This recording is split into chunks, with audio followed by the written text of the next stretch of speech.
सवाल पूछिए सर। विंध्य की माटी से देश को क्या संदेश देना चाहेंगे? क्या क्या विंध्य की माटी से देश को क्या संदेश देना चाहेंगे? सबसे पहले तो विंध्य की धरती पर आकर मैं बहुत भाव विभोर हो रहा हूं, क्योंकि इसी धरती ने आज मुझे उस पदवी पर पहुंचाया है जिसमें पूरी भारतीय सेना का मैं प्रमुख बना। मैं यही कहना चाहूंगा कि आप जहां पर भी हों, मेहनत कीजिए, अपना जो पैशन है उसको पूरा करने की कोशिश कीजिए। सफलता अपने आप आएगी जो मेहनत करेगा और हमेशा अपने पैशन को पाने की कोशिश करेगा। हमें ये ध्यान रखना है कि हम अकेले उसको नहीं पा सकते, इसके लिए हम सबको ये सफर साथ मिलकर चलना पड़ेगा। और विंध्य की धरती में मैंने यही सीखा है कि हम यहाँ पर जो भी काम करते थे साथ मिलकर करते थे।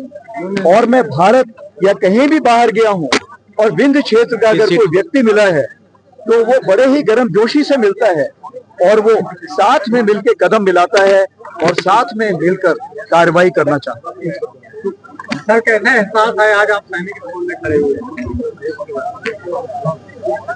ये एक ऐसा एहसास है जो आज मैं सैनिक स्कूल पर खड़ा हुआ हूँ, सैनिक स्कूल की धरती पर हूँ, हेलीपैड पर हूँ। तो मुझे तो ऐसा लग रहा है कि मैं सैनिक स्कूल वापस आ गया हूँ। जब मैं 9 साल का था तब मैं 5वीं कक्षा में यहाँ पहुंचा था और मुझे ऐसा लग रहा है जैसे मैं वापस 5वीं कक्षा में आ गया हूँ।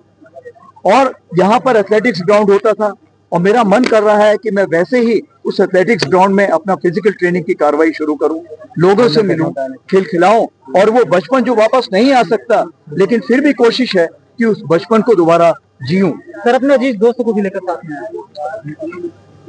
आपने बहुत सही बोला। दिनेश त्रिपाठी जी मेरे बहुत अजीज दोस्त हैं। जैसे कि आपको पता है कि हम एनडीए में भी साथ में थे, उसके बाद मैं आर्मी में चला गया और दिनेश त्रिपाठी जी नेवी में चले गए, बट हम हर जगह मिलते रहे। यहाँ तक कि एक हायर कमांड कोर्स होता है मऊ में, उसमें भी हम साथ में थे।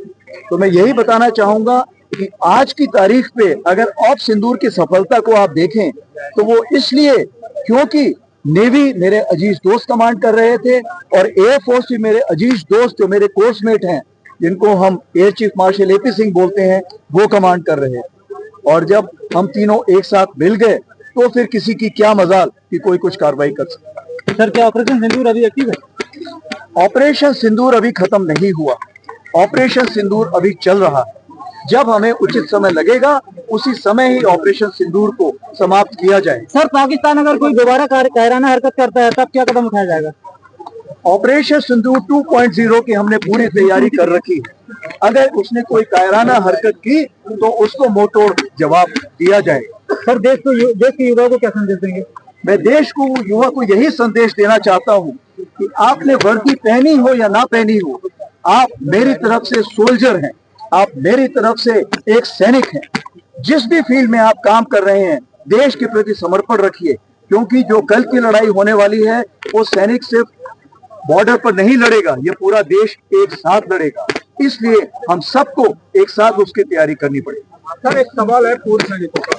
सेना के अंदर एक अध्यक्ष के अलावा भर्ता दिया जाता है जिसे कहा जाता है, तो उसमें जो भिन्नता है, जवान को भवन को, अधिकारी को 5,000, कैबिनेट को 10,000 अलाउंस बढ़ता है, तो सेना में सभी को कब समान होगा?